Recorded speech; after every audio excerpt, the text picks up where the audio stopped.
Tuhan sesuai yang sudah disusun oleh Petrus Model, terambil dalam kitab Perjanjian Baru pada kitab Matius pasalnya yang ke-7, dibaca dari ayatnya yang ke-47, dibaca dari ayatnya yang ke-24 hingga 27. Sekali lagi, Matius pasal 7 dibaca dari ayat 24, 25, 26, 27. Jadi 4 ayat, dan kita bacakan secara berbalas-balasan. Yang tanggal lahirnya 1 sampai 14 membaca ayat 24 dan 26. Yang tanggal lahirnya dari 15 sampai 31 membaca ayat 25 dan 27. Dengan judul dua macam dasar.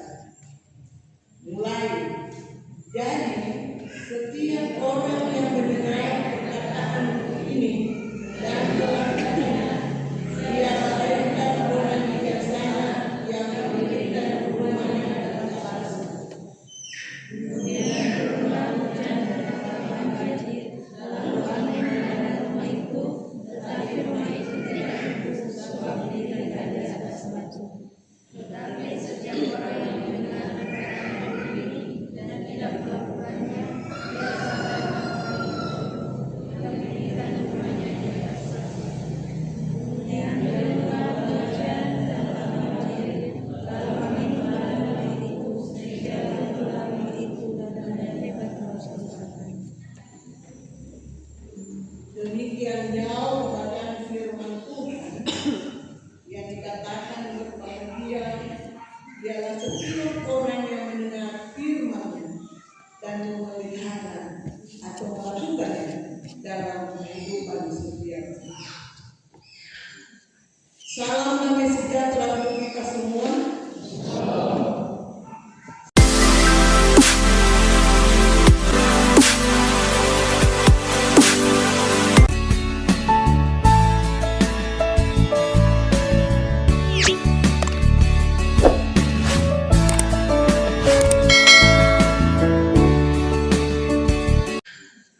Salam damai sejahtera untuk kita semua.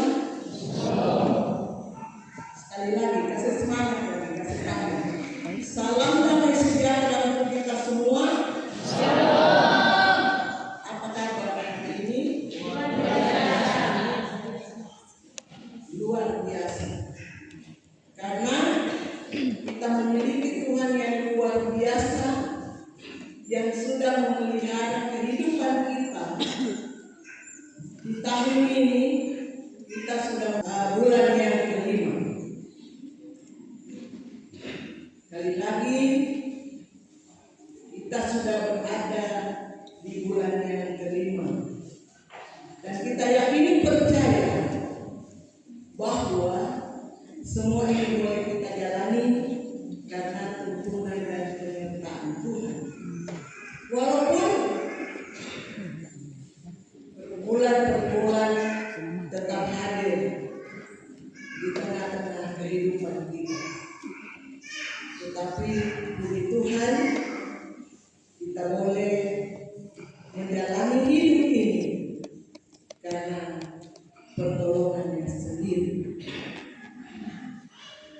Bapak Ibu sudah dirahmati Tuhan, tentu kaum pria atau kaum bapak saat ini yang hadir, ada yang basah dan ada banyak yang tahu membuat balik atau bangunan yang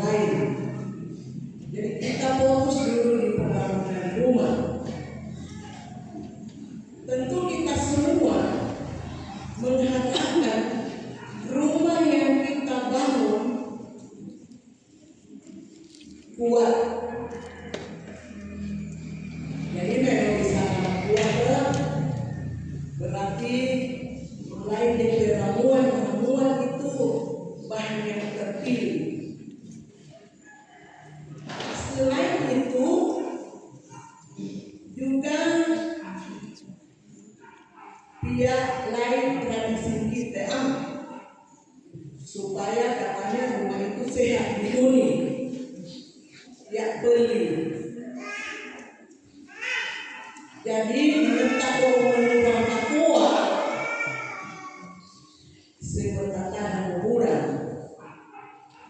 Ramai sekali kurang balik ke kurang letu.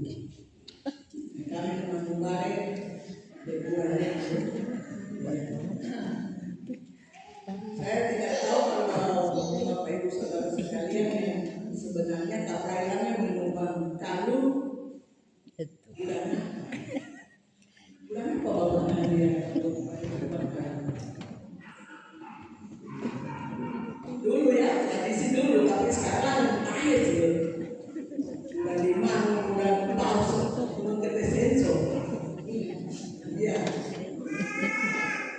banyak dia lain tradisi kita tahu umpamanya warga berdiri.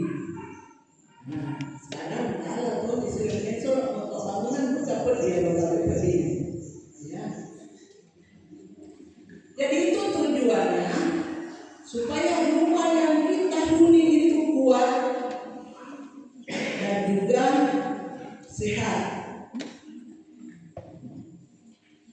Jadi bahwa sekali lagi memang kadaluan kalau menubah kalau pada muda dalam lagi berkokoh nyusul, jadi harus memang sebuah. Jadi tujuannya supaya kuat, ya. Rumah itu kuat. Dan kepala bas ataupun DP asisten berusaha sedapat mungkin baik membangun rumah sendiri ataupun disewa membangun rumah orang lain supaya hujan datang, angin datang itu pada akhirnya yang ke-24, 25 dan 27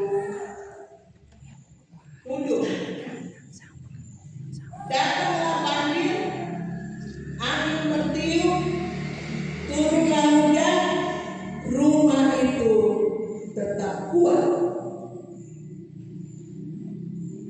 Sebaliknya Bapak Ibu sidang jemaat,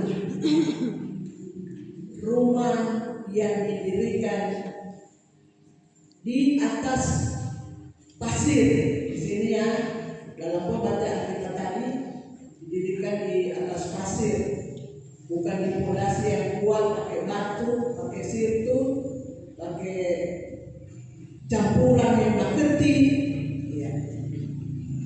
Tapi ini hanya didirikan di atas pasir. Rumah yang didirikan di atas pasir sudah dapat kita bayangkan. Sedangkan kita main rumah dengan Om Suapin kan mahal bopok. Jadi lebih dari sebopok atau lain. Itu tandanya pasir itu tidak kuat. Apalagi dibangun rumah. Jangankan angin kencang, angin sepoi-sepoi pun pasti dapat merobohkan rumah tersebut. Dan sekali lagi ini mengantar pemikiran kita tentang bangunan rumah. Rumah yang kuat, dasarnya yang kuat, tidak gampang runtuh. Hujan, angin, banjir melanda tidak apa-apa. Antum istilah modern sekarang tidak ngaruh. Ya, Tetapi kalau dia di atas pasir, kita dapat membayangkannya juga. Sedangkan tomata sumahe tumaran dia sagia sami, bahkan itu orang mau lewat ya pasti dia akan pergi. Bapak Ibu sedang jemaat Tuhan, begitu dengan kehidupan kita.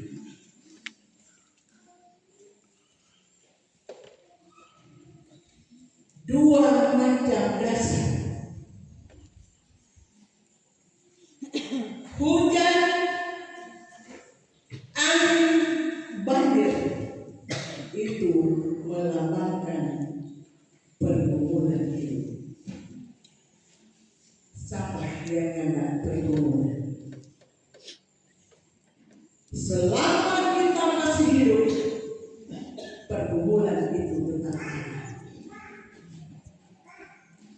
Ya, metode dengan mengkalah semua ada pergumulan. Tetapi kalau kita punya dasar yang kuat di hidup kita, ya, bukan rumah lagi, ini rumah cuma pengantar supaya kita mengerti bagaimana rumah merokok, bagaimana rumah bertobat. Sekarang adalah hidup kita masing-masing, iman kita kepada Tuhan. Ya, untuk membangun hidup ini supaya kuat, Alkitab bacaan kita hari ini memberi dua pilihan.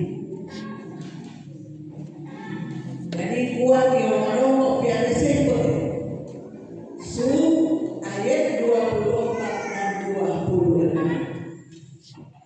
Jadi setiap orang yang mendengar perkataanku ini dan melakukannya itu punya dasar yang kuat. Jadi mari kita introspeksi diri sendiri. Saya ini berada di mana dari dua pilihan tadi? Pilihan yang kedua, ayat 26. Namun setiap orang yang mendengar perkataanku ini dan tidak melakukannya, itulah rumah merokok ini. Bapak Ibu jemaat Tuhan yang berkasih, tidak bisa disangka bahwa seringkali saya, ya, bukan cuma Bapak Ibu, saya dan Bapak Ibu saudara sekalian hanya sampai mendengar saja, tetapi tidak melakukan. Sehingga dalam bahasa pengakuan dosa tadi, setelah kita mendengar hukum Tuhan, kita pun menyadari ternyata kita tidak dapat mentaatinya secara utuh. Jadi tidak bisa disama. Tapi kita belum terlambat. Seandainya kita masih sampai di mendengar saja, tapi tidak melakukan, berarti iman kita rapuh. Datang pencobaan, pergumulan, tantangan hidup, kita goyah, bersungut-sungut, mempersalahkan Tuhan. Karena apa? Dasar hidup kita tidak kuat. Berarti kita hanya menjadi pendengar firman, bukan pelaku. Jemaat yang dikasihi Tuhan, saya berikan contoh satu saja contohnya. Kalau mau 5, jangan yang 2. Rasa bosan, satu dulu. Misalnya pada 10 hukum itu jangan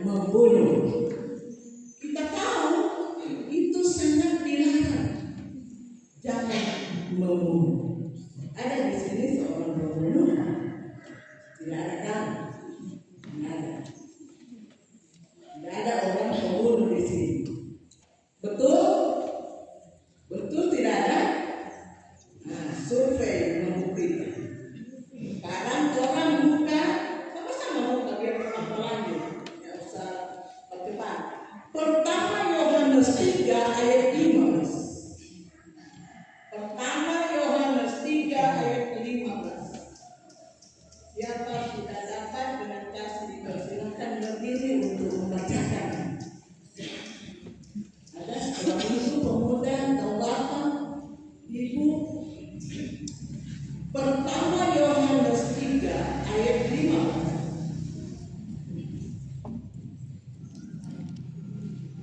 Bapak sudah dapat, silakan baca. Dan kamu tahu bahwa ia telah menyatakan dirinya supaya ia menghapus segala dosa, dan di dalam dia tidak ada dosa. Coba yang lain lagi. Pertama Yohanes 3 ayat 15. Setiap orang yang membenci saudaranya adalah seorang pembunuh manusia. Dan kamu tahu bahwa tidak ada seorang pembunuh yang tetap memiliki hidup yang kekal di dalam dirinya. Ya, terima kasih. Setiap orang yang membenci saudaranya adalah pembunuh manusia. Ada yang jadi pembunuh, kalau tadi kan tidak ada kok. Tapi setelah survei membuktikan bagaimana ada termasuk yang sedang berkorban ini seorang pembunuh. Ya. Jadi membenci saudara dalam artian bukan hanya kakak adik, tapi ya dalam artian luas, membenci sesama. Ada sini masih saling membenci, tak apa tuh? Ya saran Desember 2025 kalau tidak salah, itu tak di sini. Mahir Januari 1 Januari 2026 tak apa sih? Oh? Betul? Betul tidak ada? Ada? Tidak menjawab berarti tak apa. Kalau dia menjawab berarti ada. Sekali lagi supaya pengertian kita berdasarkan Alkitab itu membunuh bukan berarti hanya membunuh dengan pedang, tapi ternyata pertama Yohanes 3 ayat 15 mengatakan bahwa setiap orang yang membenci saudaranya adalah seorang pembunuh manusia. Jadi ini memang susah untuk kita lakukan kebenaran firman supaya kita tidak membenci orang lain. Jadi berdamai, saling memaafkan, saling mengampuni satu dengan yang lain, supaya kehidupan saya dan saudara-saudara berdiri di atas dasar yang kuat. Sekali lagi, kalau kita menghendaki supaya apapun tantangan atau pergumulan hidup yang kita alami, kita tahan, tegar, kuat, kokoh, satu resepnya mendengar firman dan melakukan. Coba sama-sama tolong bilang 1, 2, 3 mendengar firman dan melakukan. Kalau saya dan saudara-saudara akan melakukan ini, maka dasar hidup kita kuat, dan apapun yang kita alami tidak membuat kita goyah. Jemaat yang dikasihi Tuhan, melalui firman Tuhan saat ini, Tuhan Yesus karena kasih-Nya hendak mengajak kita tidak hanya mendengar. Sekali lagi, tidak hanya mendengar, tetapi melakukan atau mempraktikkan firman Tuhan itu dalam kehidupan yang nyata. Tuhan mau agar saya dan saudara-saudara menjadi orang percaya yang tahan banting. Bukan menjadi orang yang percaya gampang goyah, gampang kecewa, dan gampang putus asa. Karena kalau kita punya dasar yang kuat, kita dapat melewati semua. Firman Tuhan yang menjadi nafsu pembimbing kita saat ini pada Mazmur 119 ayat 105. Firman-Mu itu pelita bagi kakiku dan terang bagi jalanku. Jadi merakit ini membuat untuk dengan Tuhan ada surawi pembalian ini kita mau hati ini ia dengan kita kebiri darinya dengan kuat. Jadi tidak hanya sampai dagingnya. Pada Injil Lukas ayat 11-28 yang lebih berbahagia ialah mereka yang mendengarkan firman Allah dan memelihara. Jadi adalah suatu kebahagiaan selain menjadi dasar yang pokok adalah suatu kebahagiaan apabila kita mendengar dan melakukan firman dalam hidup ini. Kiranya Tuhan Yesus yang punya firman akan memberi kekuatan kepada kita agar kita mampu mendengar firman dan melakukannya dalam kehidupan kita sehingga saya dan saudara-saudara mempunyai dasar hidup yang kokoh dan tidak gampang terpengaruh oleh apapun. Terpujilah firman. Amin.